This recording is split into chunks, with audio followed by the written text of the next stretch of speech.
E aí, pessoal, pontuação em prova de concurso. Parece um campo minado, não é mesmo? Mas e se desse para transformar esse desafio numa grande vantagem? A nossa conversa de hoje é exatamente sobre isso. Vamos direto ao ponto, sem enrolação, para desvendar as regras que realmente importam e garantir aqueles pontos que fazem toda a diferença na aprovação. Bom, vamos começar quebrando logo de cara a regra número 1 que quase todo mundo aprendeu na vida. Aquela história de que a vírgula serve para respirar. Pois é, o material que a gente analisou é muito claro sobre isso. Essa ideia não só está errada, como ela é a principal causa de erros em provas. É uma verdadeira armadilha. Então, bora desconstruir de vez esse mito da pausa. Se não é sobre a respiração, qual é a verdadeira regra do jogo?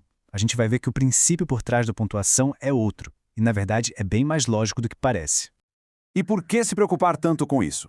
Olhem só esses números. Uma análise de provas anteriores mostra que as questões de pontuação, sozinhas, respondem por quase 15% da parte de língua portuguesa. Fica atrás só de interpretação de texto, que, convenhamos, depende totalmente de uma pontuação bem feita para a gente entender o que está escrito.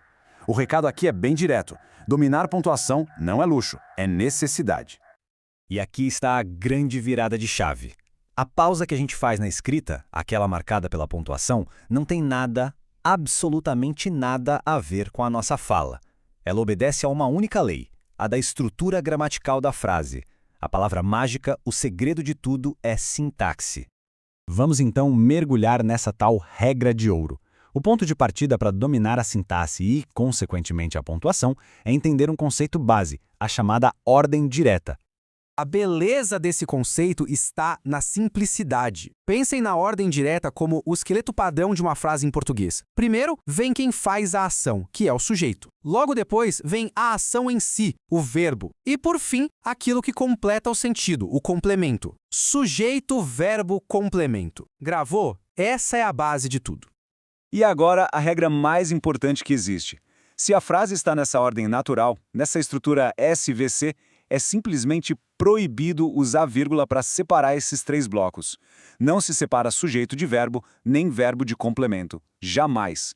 Só de internalizar isso, a gente já elimina, olha, uns 80% dos erros mais comuns de vírgula. Certo? Mas então, quando é que a vírgula entra em jogo? Se ela não pode ser usada na ordem direta, qual o papel dela? É aí que a coisa fica interessante. A vírgula aparece justamente quando a gente quebra essa ordem natural, quando algo entra no meio do caminho ou sai do seu lugar original. Vamos visualizar isso. Peguem a frase. O petróleo, devido à sua escassez, vem subindo de preço. Quem é o sujeito? O petróleo. Qual é o verbo? Vem subindo. Percebem que a expressão, devido à sua escassez, se meteu ali no meio? Ela quebrou a ordem direta. E o que as vírgulas fazem? Elas funcionam como placas de sinalização, avisando, olha, tem um elemento deslocado aqui. É para isso que ela serve. Ok, com a lógica da vírgula bem entendida, a gente pode dar um passo adiante. A pontuação é como uma caixa de ferramentas e tem outros instrumentos além da vírgula. Vamos falar agora do ponto e vírgula, uma ferramenta um pouco mais especializada.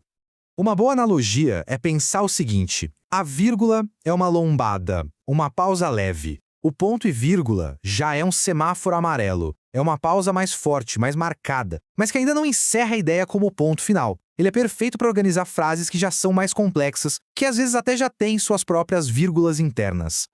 E esse aqui é um exemplo clássico que cai direto em concurso. O ponto e vírgula separa as duas ideias. Mas olhem a vírgula depois de ela. Ela está ali para indicar que um verbo foi omitido. No caso, o verbo gosta. Para não ter que repetir, ela gosta de vôlei, a pontuação resolve isso de um jeito muito mais elegante. É um recurso de coerção poderoso. Muito bem, vimos a teoria, agora vamos para a prática, para a malandragem de prova. As bancas examinadoras adoram criar umas armadilhas. Vamos focar em dois erros super comuns e, o mais importante, ver como identificar e consertar cada um deles. A primeira armadilha fatal tem esse nome curioso: frases siamesas. O que é isso? É quando se pega duas orações que poderiam ser frases independentes com sentido completo e se tenta colar uma na outra usando só uma vírgula. Acontece que a vírgula não tem força para fazer essa ligação. Vamos analisar o exemplo. O engenheiro ficou desanimado, é uma ideia completa, certo? E teria de refazer todos os cálculos da obra, também é. Colocar só uma vírgula entre elas cria esse erro de estrutura, a tal frase siamesa. E para corrigir, é bem simples. Temos três saídas principais. A mais direta é o ponto final. Separa as duas ideias e pronto. A segunda é usar o ponto e vírgula, que, como a gente viu, mantém uma relação de proximidade entre as ideias.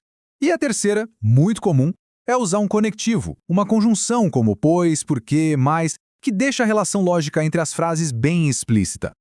A segunda pegadinha clássica é sobre o adjunto adverbial, aquela parte da frase que indica tempo, lugar, modo. A regra geral é, se ele for longo e estiver deslocado, geralmente no início da frase, a vírgula é obrigatória. Mas, e aqui está o pulo do gato, se esse adjunto for curtinho, de uma ou duas palavras, a vírgula se torna opcional, facultativo. E adivinha qual caso as bancas amam cobrar para testar a atenção? Exatamente essa exceção. Bom, estamos chegando ao final. O que a gente tira de tudo isso? Que pontuar bem vai muito além de decorar um monte de regras. É, na verdade, uma forma de organizar o próprio pensamento de maneira lógica.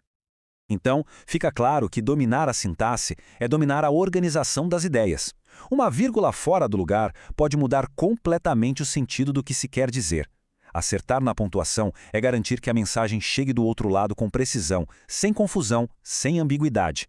É sobre ter o controle da comunicação. E para fechar, fica aqui uma provocação.